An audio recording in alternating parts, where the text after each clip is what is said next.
There are old buildings, and then there's the York Minster. Started in 1220 and finished in 1472, around 250 years. So if you worked on this, you absolutely did not see it finish. And somehow, that's not even the most ridiculous part. And this is old Constantine the Great, declared emperor here in 306 AD when it was Roman Iberacum, and he later legalized Christianity across the Roman Empire. So this entire cathedral exists because of something that happened right here. The first church here was in 627 AD, built for King Edwin's baptism. It was built out of wood and built pretty quickly and pretty temporary, which is interesting because what replaced it took about 800 years. And now we go inside into the nave, completed in the early 14th century, mainly between 1291 and 1350. It's in a decorated Gothic style, which is basically medieval architecture just showing off. It's around 27 meters high and nearly 80 meters long and about 30 meters wide, which made it one of the largest naves in all of Europe at the time. The columns are clustered, multiple shafts bundled together, which visually exaggerates the height while also distributing weight. The vaulting above you is a ribbed stone, each rib carrying the load down to the column. So structurally, it's also efficient, but visually, it looks like someone got carried away with geometry. The stone is mainly limestone and it's been locally quarried, which means this entire structure is literally built from the surrounding landscapes. So everything you're looking at is engineered to feel effortless. The windows along the nave were expanded in the 14th century because more light meant more impact. And light in medieval theology wasn't just practical, it was symbolic of divine presence. So, this entire space is designed not to be just a house of worship, but to manufacture a full experience of God. The stained glass here spans centuries. Some fragments date back to the 12th century, but most of what you see now is from the 14th and 15th century work. Glass was colored using metal oxides, copper for green, cobalt for blue, gold for red, which is why some of these colors are still so vivid. Each panel was painted with fine details using iron oxide and then fired in a kiln. So every image here was individually crafted and then assembled like a giant illuminated puzzle. And all of these were designed for people who couldn't read. This is a biblical storytelling, a moral instruction, a form of social control, all delivered through light. And you didn't just attend church, you stood inside of the message. And then this a dragon, suspended inside of a Gothic cathedral, likely added during the Victorian period when restoration work was happening across England, a time when many people were very confident about improving medieval buildings. We're guessing it represents sin, chaos, evil, the usual medieval villains. But also, someone physically built a dragon and hung it in a church. And everyone agreed, yeah, that makes sense.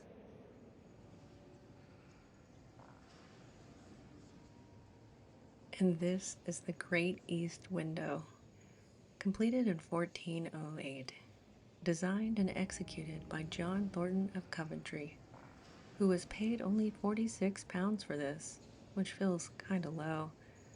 It's 23 meters high and 9 meters wide, has over 300 individual panels.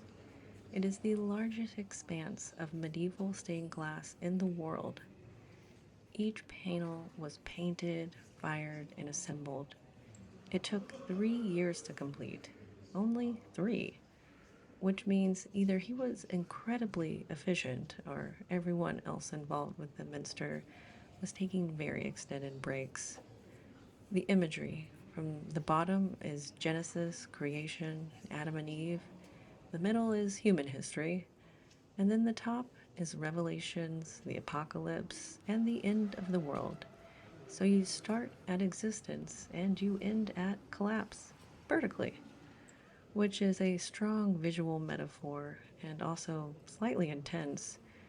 During the Reformation in the 16th century, religious images across Europe were destroyed, statues smashed, glass shattered, yet this survived. Then, during the Civil War during the 17th century, it was dismantled panel by panel, removed and hidden, stored safely, and then reinstalled later. So, this window has been built, taken apart, hidden, and rebuilt, and still looks like this. Meanwhile, modern buildings seem to struggle for lasting for only 20 years.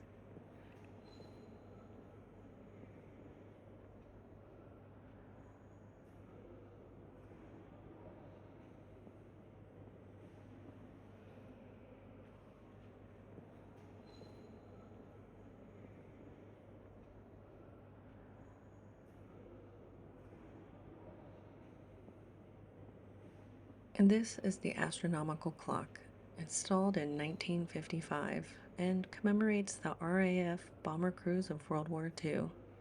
It tracks the sun, the moon, lunar phases, and tides. It also includes zodiac symbols because medieval science and religion were not separate, they were collaborative. So, in one space, you have medieval theology, Renaissance astronomy, and modern warfare, all agreeing to coexist somehow.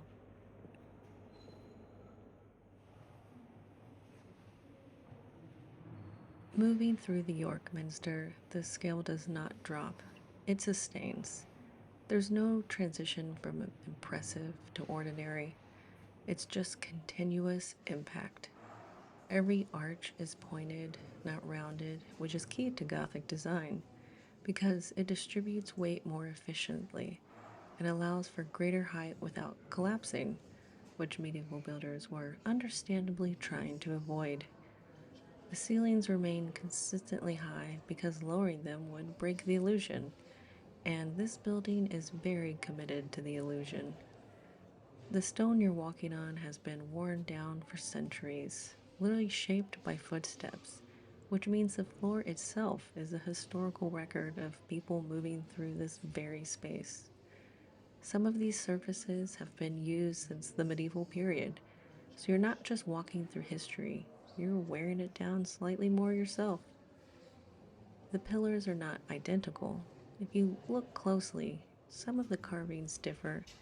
Multiple masons worked on them over decades, which leaves a little bit of a subtle variation. So, this building isn't just architecture, it's accumulated decisions. And the acoustics, stone walls, high ceilings, open volume, designed to carry sound. For amplification, voices had to travel. Chanting, singing, sermons, all of it projected naturally here. And now we walk back to Chapter House. This part was built around 1260, so older than most of the nave we just walked through. And you can tell because it immediately looks different. Octagonal, 8 sides, which already makes it structurally more complicated than a standard rectangular space because nothing lines up simply.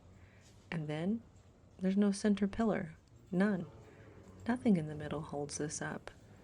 The entire roof is supported by the walls and the vaulted system above, which distributes the weight outward instead of down.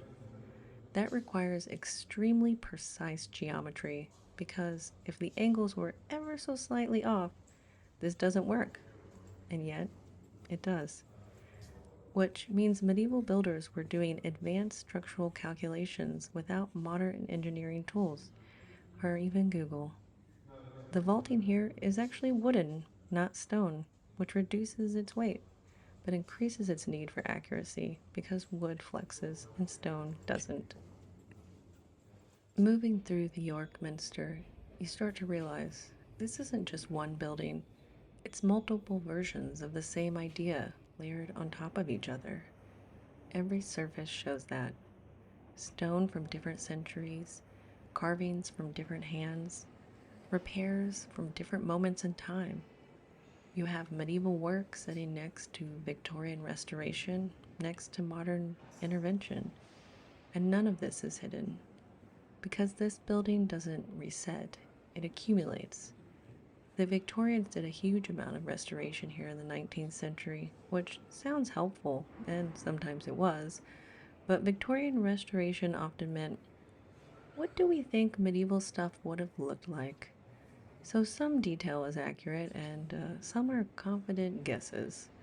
Some are entirely new additions designed just to look old, which means part of this building is medieval, and part of this video is Victorian interpretations of medieval. And you're expected to tell the difference, which is difficult because the Victorian parts can be very convincing. You look at the carvings and the face, the figures, the patterns, the foliage. Some are symbolic, some are decorative, some are warnings, and some are just kind of there. And none of them are identical because they weren't mass produced. Each one was carved by an individual mason over decades, sometimes centuries, which means this building is less a single artwork and more of a collection of decisions. And then there are the tombs, which are everywhere: archbishops, nobles, clergy, stone effigies lying flat, hands together, eyes closed, permanently composed, dressed in robes, armor, or ceremonial clothing, because even in death, presentation mattered. This is medieval branding, but permanent. Burial location was extremely important. The closer you were to the altar, the higher your status, because proximity was too sacred of a space, and it was believed that it would improve your chances in the afterlife, which means even after death, people were still trying to move up. Some tombs are simple, and others are more elaborate. Some have carved canopies, detailed inscriptions, but all are designed to make sure that they weren't forgotten, or at least not immediately. And then you notice the floor. It's uneven in places, it's worn down, because people have been walking here for centuries. Thousands of footsteps, millions probably at this point, each one removing just a little tiny bit of stone. So the building isn't just old, it's been physically shaped by people, and the surfaces reflect that. Nothing feels untouched, nothing feels new. Even repairs feel aged into the structure. And then there's the fires, repeatedly. In 1829, Jonathan Martin set fire to the choir, an arson attack. He destroyed the roof, there was massive damage, and it was rebuilt. And then in 1840, there was another fire, more damage, more rebuilding. And then in 1984, there was a lightning strike. The roof caught fire once again and was destroyed once again. At this point, fire isn't even a recurring feature, and every time it's been rebuilt. New materials have been introduced, new techniques, new reinforcements. Post 1984, the modern fireproofing still supports, and the wire was updated. All of a sudden, all of this was hidden in a single structure designed to look medieval.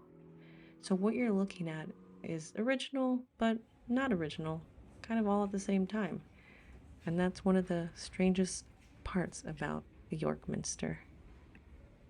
You've got 13th century stone and 15th century glass and 19th century restoration, 20th century repairs, and 21st century conservation, all existing at once. So this isn't a snapshot of history, it's history you can actually walk through. And as you move around, there's no single focal point, not one place that you're supposed to look, because everything is meant to be seen. And now we go down, which immediately feels different, because everything you've just seen above is about height, light, and scale.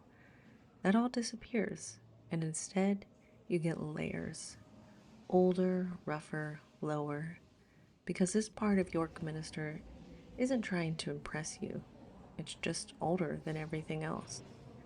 You're moving through a Gothic structure into what existed before.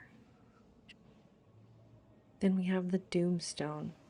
It's Anglo Saxon, was used for legal proclamations, judgments, announcements, authority. This is where the law was declared publicly, where decisions were made and enforced, which means before this was a cathedral, it was already a place of power. So people have been coming to this exact spot, not just for religion, but for authority, control, and judgment for over 1,000 years. And the word doom here doesn't mean destruction, it just means judgment, legal judgment. And that wasn't dramatic, it was administrative, which somehow makes it seem far more intimidating. And then you go even further down, and you're not just below the Minster anymore, you're below medieval England. You're in Roman York, Iberacum, founded in 71 AD, built as the legionary fortress to the Ninth Legion and later occupied by the Sixth Legion, which basically means it wasn't a small outpost, it was a major military base. It was strategic, it was very organized, and it was also very important to the Romans. Roman roads ran right through here. Roman walls stood right here, and Roman administration took place here. So beneath the cathedral, you're standing on what used to be Rome, not an abstract Rome, but actual ancient Roman city. Stone foundations are still visible, the layouts are still traceable, because Romans didn't build anything to be temporary. They built things to last, and clearly they were very right. Emperors were here. Septimus Severus ruled York. He even died here in 21 AD. His sons were declared emperors here, which means at one point, this city wasn't on the edge of the empire, it was central to it. So York has been important for longer than most countries have existed. And then the Romans leave, which they tend to do, and things don't just disappear, they get reused. Anglo-Saxons built on top, and then the Vikings arrived in the 9th century and renamed it Jorvik, turning it into a major trading hub, connected to Scandinavia, Ireland, and mainland Europe. Goods were moving through here, such as textiles, metalwork, and everyday items. This becomes a functional international city. It's not isolated, it's very connected, it's very active.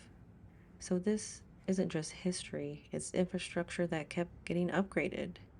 And they don't clear the Roman remains, they build on top of them. They reuse them, they adapt them, because rebuilding from scratch is wildly inefficient. And history, it turns out, is pretty practical. Then medieval York builds on top of that. Same streets, pretty much same layout, same footprint, just newer buildings. So nothing gets erased here, it just stacks.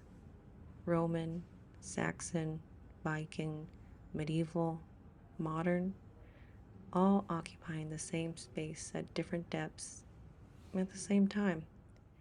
And what you're looking at here isn't just big events, it's everyday life. It's fragments of tools, parts of murals, objects that people used to use, things they just happened to drop, things that broke and they threw away, things that were just left behind. Because history isn't just kings and battles, it's people, most of whom don't get recorded, but they do leave evidence. And that's what all of this is. So this is what survives, not the story, but the leftovers. And the strange part is, none of this was meant to be preserved.